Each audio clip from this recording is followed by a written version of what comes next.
गुणार्णवं यदीन्द्रप्रबलं वन्दे रम्यजामातरं रम्यजामातयोगेन्द्रापादरेखामेव सदा तदा यत्तात्मसत्तादिरामानुजमुनिं भजे श्रीशैलक्ष्मीनाथसमारम्भां नाथयामुनमध्यमाम् अस्मदाचार्यपर्यन्तां वन्दे गुरुपरम्परां यो नित्यमच्युतपदां भुजयुग्मरुग्मो व्योमोतस्तदितरां निगृणाय मेने अस्मद्गुरोर्भगवतोऽस्य दैकसिद्धो रामानुजस्य चरणौ शरणं प्रपद्ये जन्माद्यस्य यतो मयादितरतश्चार्देशविद्यासुराट् तेनै ब्रह्महृदाय आदिकवये मुह्यन्ति यत्सूरयः तेजो वारिवृधां यथा विनिमयो यत्र द्विसर्गो मृषा धाम्ना स्वेन सदा निरस्तकुहकं सत्यं परं धीमहि सच्चिदानन्दरूपाय विश्वोत्पत्त्यादिहेतवे तापत्रयविनाशाय श्रीकृष्णाय वयं नमः यं प्रव्रजन्तमनुपेतमपेतकृत्यं द्वैपायनो विरहकातराजुभाव पुत्रेति तन्मयतया कुरवो विनेतुतं सर्वभूतहृदयं मुनिमानतोऽस्मि नाम संकीर्तनं यस्य सर्वपापप्रणाशनं प्रणामो दुःखशमनस्तं नमामि हरिं परं नारायणं नमस्कृत्य नरं चैव नरोत्तमं देवीं सरस्वतीं व्यासं ततो जयमुदीरयेत्। हिजो हामीले भक्ति महारानी वैष्णवहरूको भक्तहरूको मनमा गएर बस्नुभयो भन्ने सम्बन्धको कथा सुनेका थियौँ। आज अब अलौकिक भक्ति महारानी वैष्णव भक्तहरूको मनमा गएर बसेको देखेर भगवान् अत्यन्त प्रसन्न हुनुभयो अनि भगवान् आफ्नो लोकलाई त्यागेर ती भक्तहरूको हृदयभित्र प्रवेश गर्नुभयो।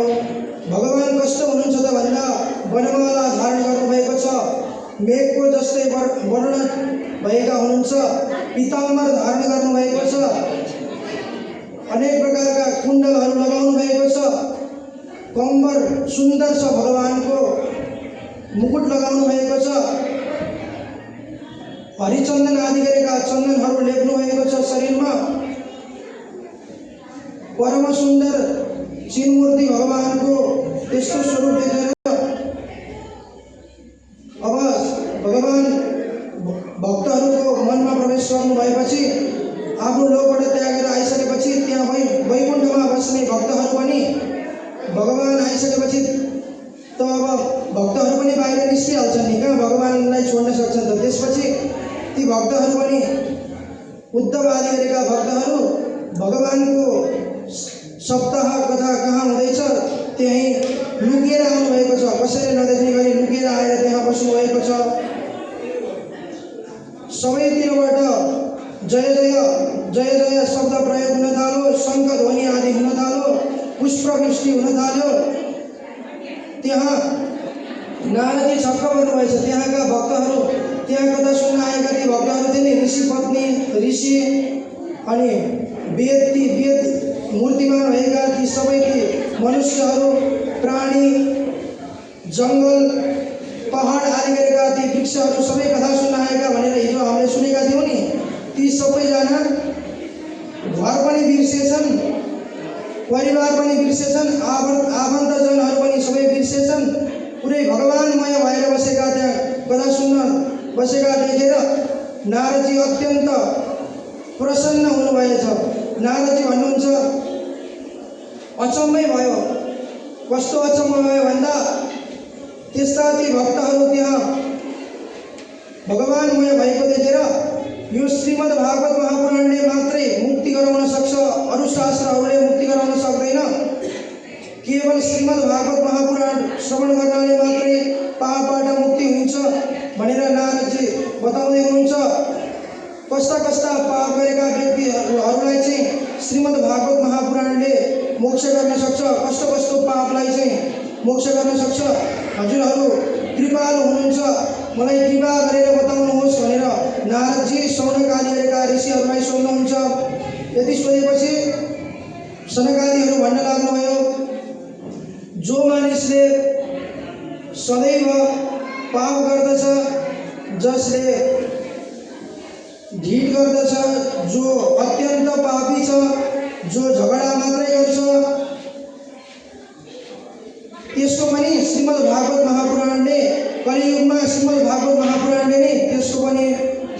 पनि मुक्ति गराइदिन्छ। संसारमा पञ्चपाप छन् रे, पञ्चउग्र महापाप भनेर शास्त्रमा वर्णन गरिएको छ। पञ्चउग्र पाप भनेको 5 प्रकारका मुख्य पाप छन् रे। एउटा पाप के हो भन्दा मदिरा सेवन गर्नु, रक्सी धेरै खानु, एउटा त महापाप भयो। अर्को ब्रह्म हत्या, ब्राह्मणहरूको हत्या गर्नु त्यो एउटा पाप भयो। अर्को गुरुपत्नी गमन, गुरुका पत्नीहरूमाथि आँखा लगाउने त्यो एउटा पाप भयो। सुन चोर्नु पनि एउटा पाप भयो। अनि जुन विश्वासघात गर्नु त्यो पनि एउटा महापाप भयो। ती 5 वटा पापहरूको पनि कलियुगमा श्रीमद् भागवत महापुराण सुनेको भरमै मुक्ति लगाइदिन्छ भनेर बताउँदै हुनुहुन्छ। हे नारदजी, हजुरलाई हामी एउटा प्राचीन आख्यान सुनाउँछौँ। त्यो आख्यान सुन्ने बित्तिकै के हुन्छ अरे भनेदेखि पाप गरेको छ भने पनि त्यो आख्यान सुन्ने बित्तिकै मोक्ष भइहाल्छ अरे। कस्तो आख्यान भन्दा तुङ्गभद्रा नदीको तटमा एउटा सहर छ अरे। त्यहाँ चाहिँ आत्मदेव नाम गरेका एकजना ब्राह्मण बस्दछन्। त्यो सहरमा त्यहाँका भक्तहरूको मनमा, सबैजनाको मनमा हरिभक्ति छ। पाप कसैले चिताउँदैन, सबै भगवान्मय छन्। त्यहाँ चाहिँ जुन आत्मदेव चाहिँ श्रोत स्मार्ता दुईटा कर्महरूमा निपुण हुनुहुन्छ अरे। सबै कर्महरू जान्नुभएको छ। उहाँ धनवान हुनुहुन्थ्यो, एकदम ज्ञानी, परम ज्ञानी हुनुहुन्थ्यो। जति धन भए तापनि उहाँ भिक्षा मागेरै खानुहुन्थ्यो। उहाँलाई दोस्रो भास्कर भन्दथे, दोस्रो सूर्य भनेर भन्ने गरिन्थ्यो। जुन आत्मदेवको पत्नीको नाम थियो धुन्धुली। धुन्धुली चाहिँ कस्तो थिइन् भने घरको काम सारा गर्थिन्, तर उनलाई यताको कुरा उता, उताको कुरा यता नगरिकन खाकै पर्दैन थियो अरे। खालि झगडा मात्रै गर्ने, झगडा गरेर बस्ने त्यस्तो स्वभावकी थिइन्। तर घरको काम चाहिँ सारा गर्दथिन् उनले। उनीहरूको गृहस्थ जीवन चल्दै थियो, चलाउँदै जानुभएको थियो। चल्दै बिचमा उहाँहरूले दान गर्नुभयो, भूमि दान गर्नुभयो, सुन दान गर्नुभयो। पैसा आदि दुःख पाएका व्यक्तिहरूलाई अत्यन्त दान गर्न थाल्नुभयो। किन दान गर्न लाग्नुभयो भन्दा उहाँहरूको सन्तान थिएनन्। सन्तान हुन्छ कि भनेर अत्यन्त दान गर्न थाल्नुभयो। जति दान गरे पनि उहाँको सन्तान भएन। आधा पैसा त, आधा सम्पत्ति त उहाँले दानै गरेर सघाउनु भयो अरे। अनि अत्यन्त एक दिन आत्मदेवको मनमा अत्यन्त पीर पर्छ। यो सन्तान नभएको व्यक्ति किन म बाँचेर किन बस्छु, म जङ्गलमा गएर अब आत्मदाह गर्छु भनेर उहाँलाई मनमा त्यस्तो जागेपछि उहाँ जङ्गलतिर लाग्नुभयो। जङ्गलमा जानुभएको थियो। अत्यन्त उहाँलाई प्यास लाग्यो। प्यास लागेर अब पानी खानु पर्यो भनेर एउटा तलाउमा जानुभएको थियो।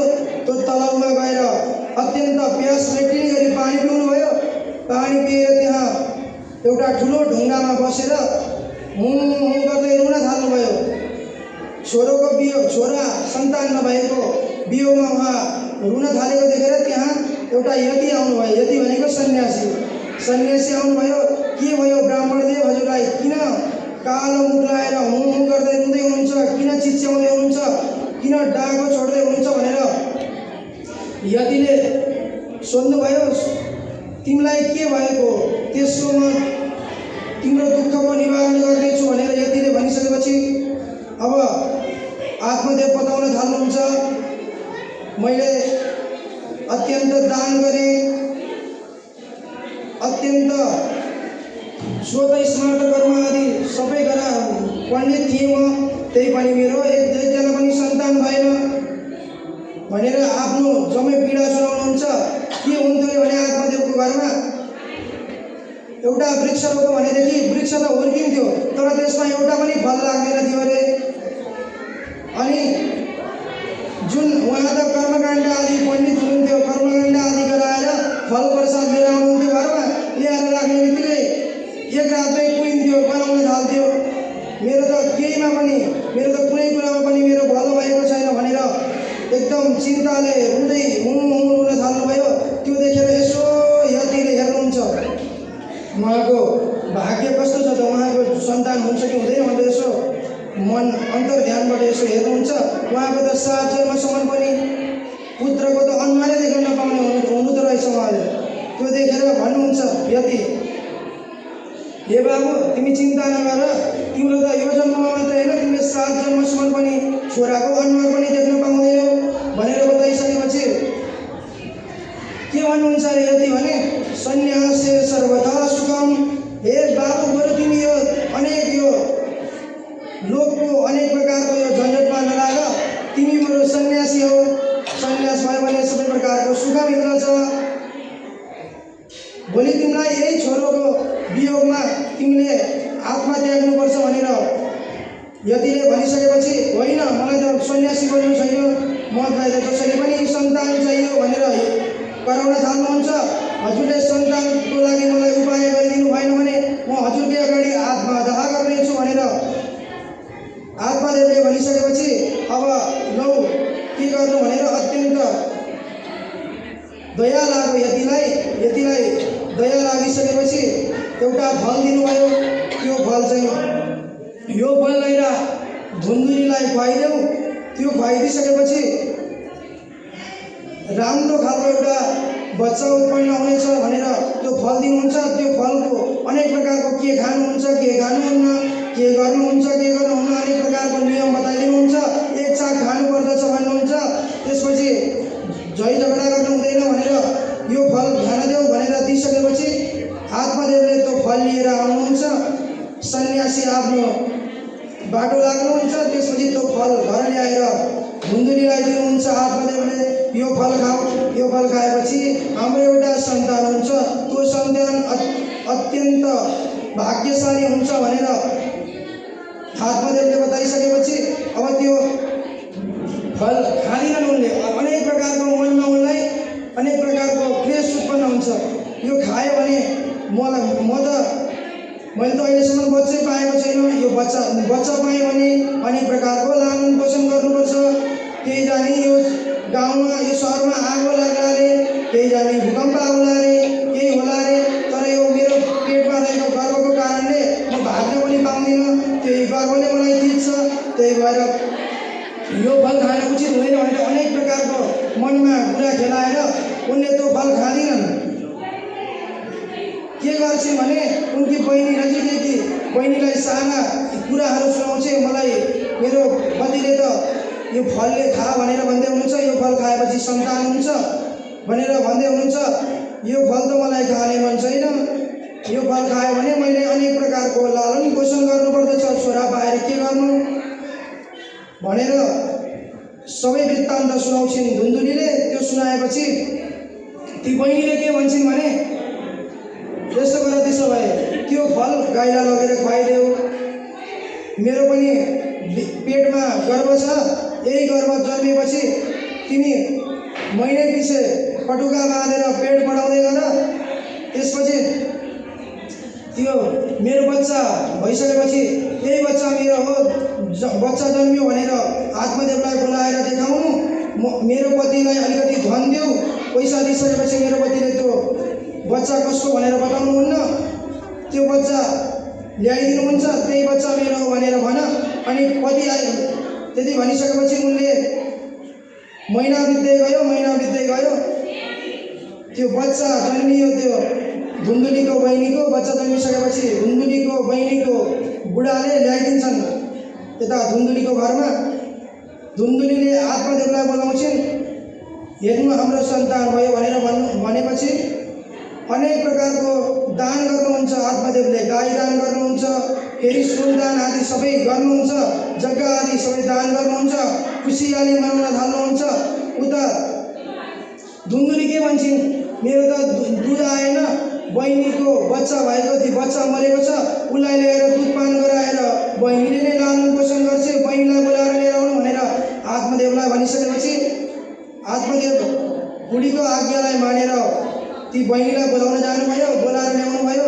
उनले लालन पोषण गर्न थालिन्। त्यसपछि उनीहरू हुर्किँदै गए, ती बच्चाहरू हुर्किँदै गए। 3 महिनापछि त्यो गाईले पनि बच्चा पाइन्। त्यो बच्चा चाहिँ सबै मान्छेको जस्तै शरीर छ अरे, अत्यन्त भाग्यशाली छ अरे त्यो बच्चा चाहिँ।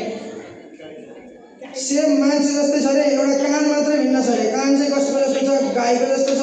त्यही भएर उसको नाम गोकर्ण राखे। ती दुईटा खेल्दै हुर्किँदै गए, ठुलो हुँदै गए।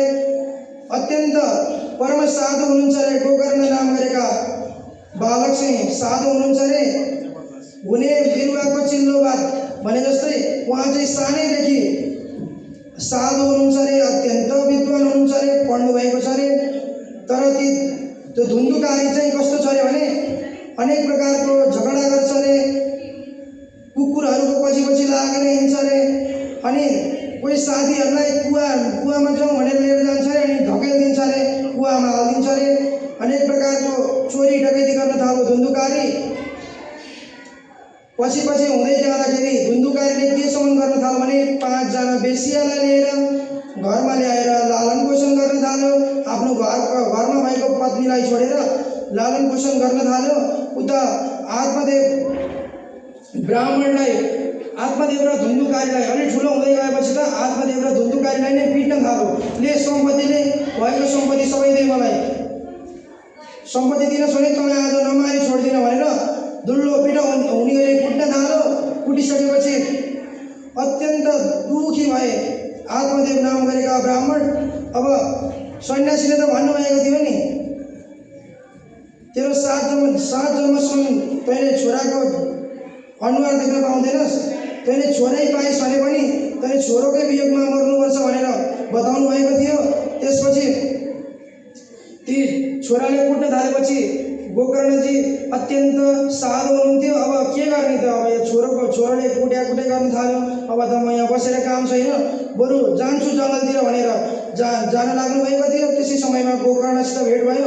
गोकर्णले सारा वेदान्तको उपदेश गर्नुहुन्छ, सारा धर्मशास्त्रको उपदेश गर्नुहुन्छ। हजुर जङ्गल जानुहोस्, जङ्गल गएरै उचित हुन्छ हजुरको। जङ्गल जानुहोस्, जङ्गलमा गएर 10औं स्कन्धको पाठ गर्नुहोस्। 10औं स्कन्धको पाठ गरिसकेपछि भगवान श्रीकृष्णले हजुरको उद्धार गर्नुहुन्छ भनेर बताइसकेपछि आत्मदेव जङ्गलतिर लाग्छन्। आज यति भन्दै यतिमै विश्राम गर्छु। श्रीमते रामानुजाय नमः।